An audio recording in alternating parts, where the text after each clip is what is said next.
সাদিক কায়েম আর ফরহাদের টিকচিহ্নওয়ালা কিভাবে করে লিফলেটটা ওখানে গেল, এই কোশ্চেনটা আমাদের মধ্যে অবশ্যই থেকে যাবে। আমরা আমি এখনো টিএসসি থেকে যাইনি, অন্যান্য কেন্দ্রগুলো পরিদর্শন করছি। এর মধ্যে একটা অভিযোগ পাওয়া গিয়েছিল অমরকিশোর হলে, যেখানে এখানে শিবিরের যারা সভাপতি সেক্রেটারি তাদের সাদিক কায়েম ফরহাদ তাদের নামে সিল দেওয়া ব্যালট পেপার যে কেন্দ্রের মধ্যে পাড়া গিয়েছিল, সেটা নিয়ে কথা উঠেছে। পাশাপাশি আমরা একটা জিনিস স্বচক্ষে আমরা দেখেছি যে শহীদুল্লাহ হল, FH হল, অমরকিশোর হল, সেখানে আপনার শিবির সমর্থিত প্যানেল, যেটা সবাই সন্দেহ করছিল যে শিবির সমর্থিত প্যানেল, কিন্তু সবাই স্বতন্ত্র প্রার্থী হিসেবে দাঁড়িয়েছিল। তাদের একটা লিস্ট, অপোজিটের ছাত্র শিবির সমর্থিত ঐক্যবদ্ধ শিক্ষার্থী জোটের লিস্ট, এরকম একটা লিস্ট কিন্তু প্রত্যেকটা শিক্ষার্থীর হাতে ধরিয়ে দেওয়া হচ্ছে। এবং আমাদের কান পর্যন্ত এসেছে যে বুথের মধ্যে ছাত্ররা যেখানে ভোট দিচ্ছে সেই বুথের মধ্যে নাকি যে এই লিস্টটা মাটিতে পড়ে আছে। সো কিভাবে করে বুথ পর্যন্ত এই ছাত্র শিবিরের নাম সম্বন্ধিত লিস্টগুলো গেল, এটা আমাদের প্রশ্ন। এবং আমরা ওই লিস্টটা কিন্তু সাথে করেও নিয়ে এসেছি। এই মুহূর্তে আমার সাথে নেই, যদিও আমি এটা ছবিটা পোস্ট দিয়েছি। সেখানে আমরা খেয়াল করেছি যে এখানে নানান নিয়ম বহির্ভূত ঘটনা কিন্তু ঘটছে।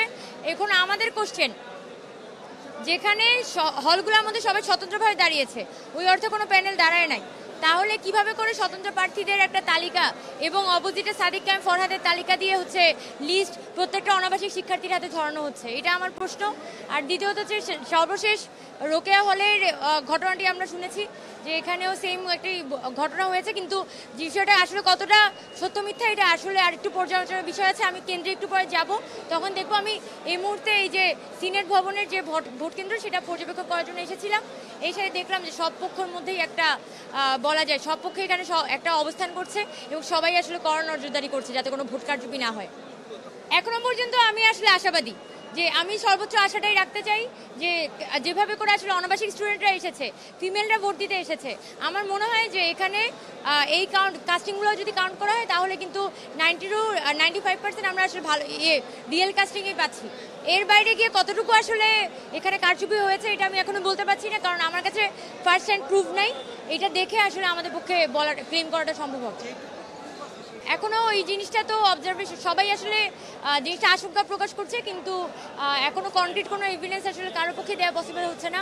তো আমরা কনক্রিট এভিডেন্সের ভিত্তিতে কথা বলবো। আমি যেটা বলতে চাই, যেখানে সুষ্ঠু এবং নিরপেক্ষভাবে এখানে ভোট হওয়াটা ইম্পর্টেন্ট, যেহেতু 17 বছরের স্বৈরাচারী শাসনের পরে আমরা এখানে এসে পৌঁছেছি।